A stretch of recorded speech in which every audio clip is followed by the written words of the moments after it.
राधे राधे दोस्तों, स्वागत है मेरे चैनल में। सबके नमस्ते दोस्तों, कैसे हो? कमेंट में ज़रूर जय बृहस्पतिवार ज़रूर लिखिएगा। जो बृहस्पतिवार के दिन है, 7 तारीख है।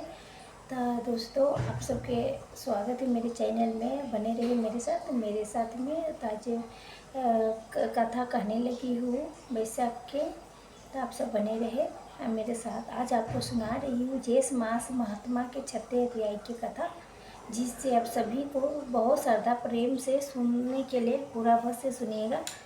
तो प्राचीन काल की बात है। जे मध्य देश में एक गणका एक नगर में निवास करती थी और वेश्या के तरह जीवन गुजारती थी। वो बहुत पापपूर्ण जीवन जीती थी। उसकी सुंदरता ओवन ने बहुत से पुरुषों के ध्यान आकर्षित किया था। गणका ने कई वर्षों तक इस जीवन शैली की जिया था। एक बार बहुत तेज मूसलाधार बारिश हो रही थी और उसी समय एक साधु वहाँ से गुजरा। उसके साथ एक तोता भी था। मौसम बहुत खराब था, तो उसके डर था कि उसका तोता कहीं ठंड में मर न जाए। इसलिए साधु ने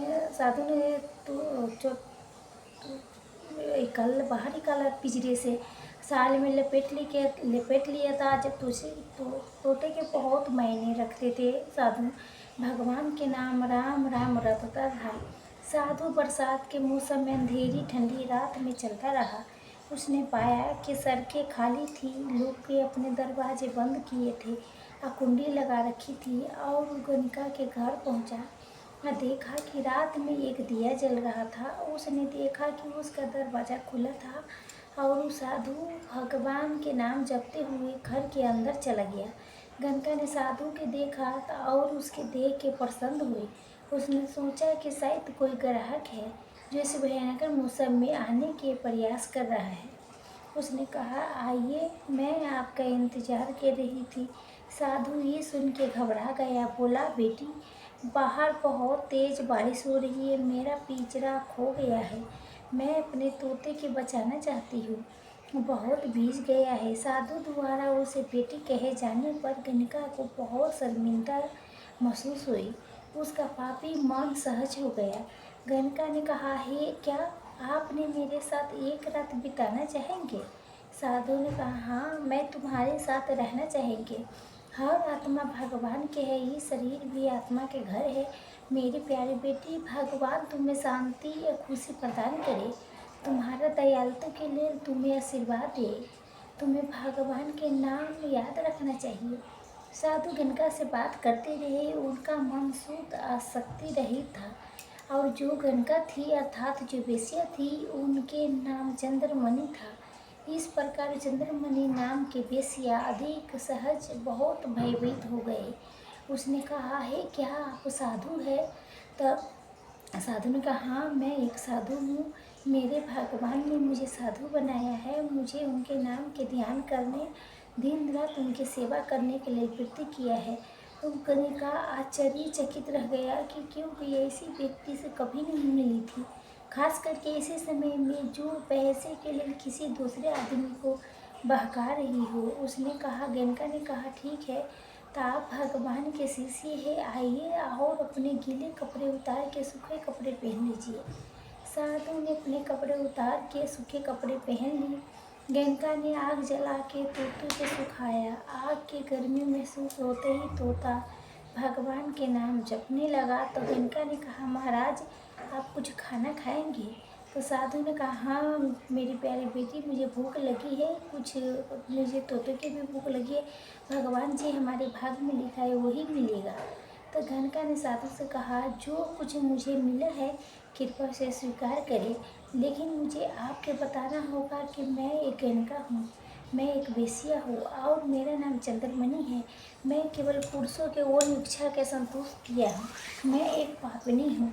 इस घर में पाप पूर्ण भोजन है।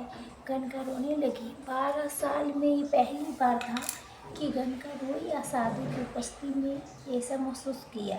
साधु ने देखा गणका के आत्मा बोध हो गया है, वो जो कर रही है गलत है। आप उसके कुछ सलाह देने के समय आ गया। उन्होंने कहा, पुत्री, तुम्हारा भोजन स्वीकार है। इस संसार में आसक्ति प्रदान है। जो व्यक्ति अपनों प्रभु के सम्मान करने से रुकता है, इसके विपरीत व्यक्ति कामपूर्व लोक में अहंकार के जाल में फंस जाता है, इस जीवन के वास्तव को भूल जाता है। यही संसार के नियम है, कोई जीतता है कोई हारता है। गणका ने कहा, आप जो कहते हैं वो सत्य है। पुरुषों ने मुझे गलत रास्ते पर डाल दिया है, मैं पापनी हूँ, लेकिन ये मुझे आपसे मिलकर पता चला कि जब आप मुझे अपनी बेटी कहा था, जब कोई वह पुरुष मेरे घर आया, कोई वृद्ध व्यक्ति भी घर आया, तो उसने एक बार मुझे अपने बहन और बेटी नहीं कहा। मैं ये भी नहीं जानती मेरे माता पिता कौन है। मैंने अपना जीवन वेश्या के रूप में सिर्फ इसीलिए जिया है कि मैं मुझे चाहता है, कोई मुझे प्रेम करे, गले लगाए, मुझे ये का एहसास दिलाए कि मैं उसके लिए कुछ मायने रखती हूँ। अभी बारिश हो रही है, 2 दिन हो गए हैं, कोई नहीं आया, और अगर आया भी है तो एक कारण से आया है। गणका रोटी रही या पछताव करती रह गई। साधु की ये बात बहुत अच्छी लगी। उसने गणका के पकड़ लिया, उसने समझाया, हे पुत्री, ये पूरा संसार ये इसी लोग से भरा पड़ा है जो दूसरों के इस्तेमाल अपने मतलब के लिए करता है। मेरी तरफ देखो, मुझे मेरे तोते के आश्रय की ज़रूरत है, इसी कारण मैं तुम्हारे पास आई हूँ। 2 तरह के उद्देश्य होते हैं, एक संसारी आसन शक्ति के लिए और दूसरी भगवान के लिए। अगर तुम्हारा जीवन के उद्देश्य भगवान से मिलना है तो साधु से मिलो, उनके संगति में रहो। वो तुम्हारे भगवान के नाम जपने, धर्म और धर्म के लिए अभ्यास कराने के लिए प्रेरित करेगी। देखो हे मेरी प्यारी पुत्री, अगर तुम किसी से विवाह करोगे तो तुम्हें उसकी सेवा करोगे, तुम उसकी इच्छा के पूर्ण करोगे, तुम्हारे बच्चे होंगे, अपने पति बच्चे के साथ तुम सब मिल के प्रार्थना कर सकती हो। हर कोई तुम्हें देवी कहेगा। ये जीवन के उद्देश्य व्यक्ति के कर्म से पहचाना जाता है, उसके शरीर के सुंदरता से नहीं। जो हो गया से हो गया, भविष्य के बारे में सोचो। और गणका के संतोष हुआ कि उन्हें साधु के तोतों के खाना खिलाया। साधु गणका के पास ही रहा और उसके सामने भगवान के नाम जपती रह गई।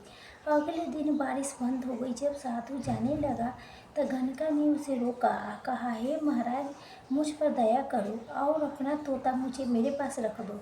मैं तोते से भगवान के नाम जपते हुए सुनूंगी, मैं भी भगवान के नाम जपूंगी और ध्यान करूंगी। साधु ने सम्मति जताते हुए तोता के गणका के पास छोड़ दिया और उन्हें गणका से ये भी कहा कि लोग दोनों के बारे में गपशप करेंगे, लेकिन उसे हृदय पर नहीं लेना चाहिए। इसे ऐसे दिखना चाहिए कि लोग उसके पापों को धो रही है। अब साधु के जाने के बाद गणका भगवान के नाम में पूरी तरह डूबी रही और भगवान के नाम हरे कृष्णा राम राम हरे राम राम हरे हरे जपते हुए देख के भगवान को दया आ गई। भगवान ने गणका के आस्था की परीक्षा लेने की फैसला किया। सांप के रूप धारण करके नीचे उतरी। सांप पिंजरे के अंदर गया, तोतों के धंस लिया। गणका जान गई और तोतों के बोला, हे गंगा, राम राम कह के पुकारो, लेकिन कोई प्रतिज्ञा नहीं करना। वो पिंजरे के पास गई या तोतों के हिलाया, लेकिन उसने देखा तोता तो सांप के काटने से मर चुका था। उस समय गणका भी भगवान के नाम जपते हुए मर गई। भगवान के ध्यान करने से गणका बेसिया की उद्धार हो गई। भगवान की स्तुति के अपने हृदय में स्थापित कर लिया।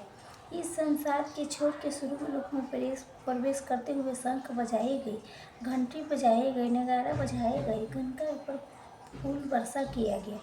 इस प्रसाद से भगवान के महिमा के गुणगान गाने से एक बेसिया भी स्वर्गलोक की प्राप्ति हो गई और उन्हें भगवान के चरणों में स्थान दिया गया।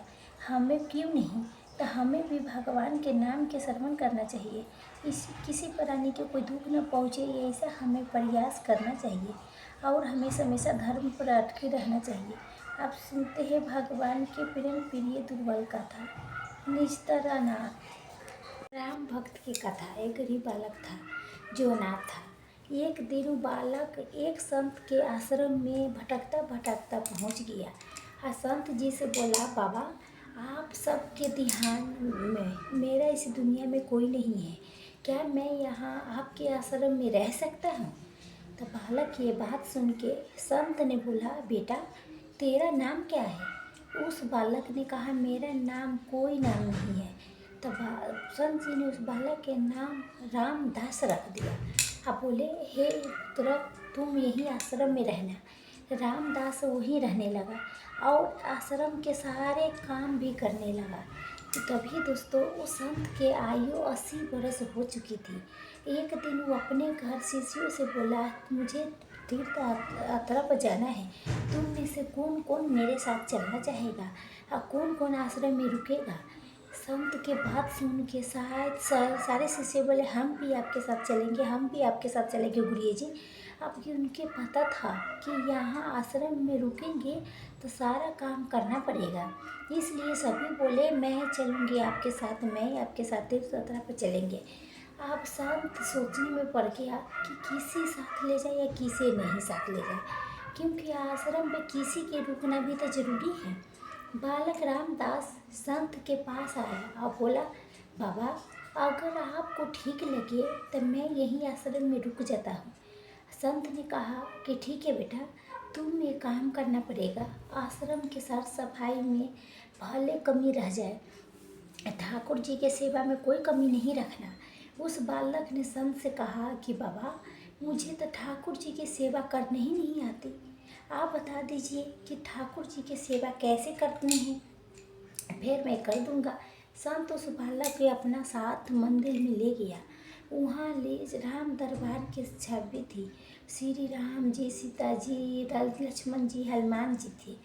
उस संत ने बालक को ठाकुर जी की सेवा कैसे करनी है सब कुछ सिखा दिया। बालक ने गुरु जी से कहा कि बाबा मेरा इससे रिश्ता क्या होगा, ये भी बता दो कि क्योंकि मैं रिश्ता पता चल जाएगा तो सेवा करने में आनंद आएगा।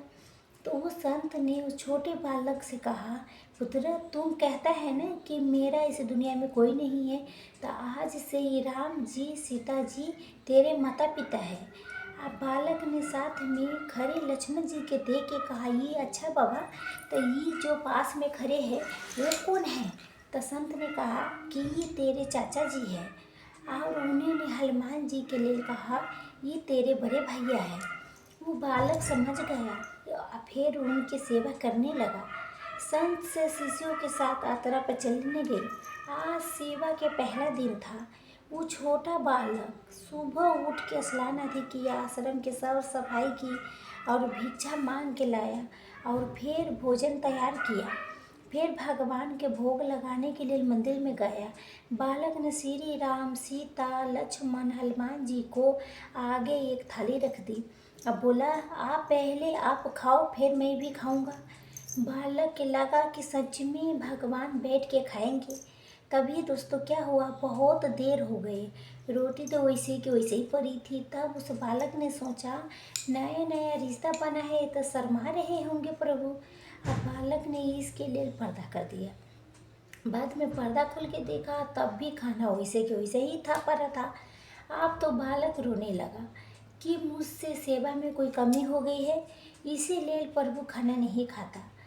आप इसके नहीं खाएंगे तो मैं भी नहीं खाऊंगा, मैं भूख से मर जाऊंगा, इसलिए मैं आप पहाड़ से कूद के मर जाऊंगा। अब क्या था, वो छोटा सा नाना बालक मरने के लिए निकल जाता है।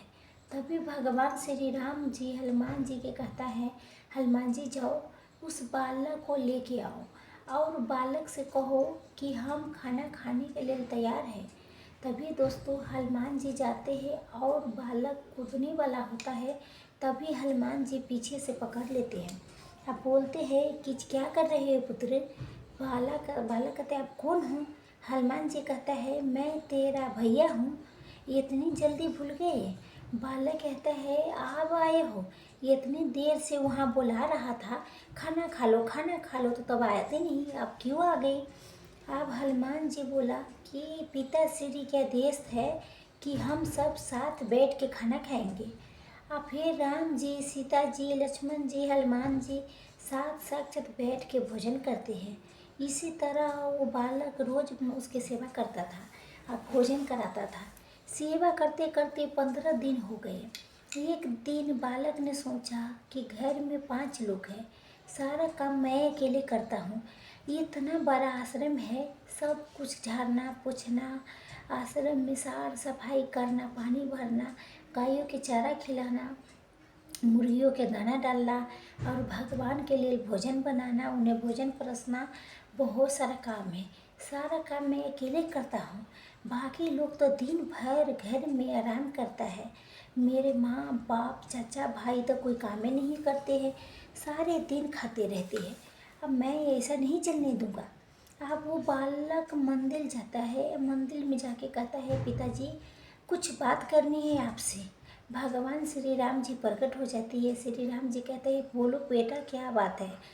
तभी ने बालक कहता है, देखो घर में मैं सबसे छोटा हूँ, फिर भी मैं सारा काम करता हूँ।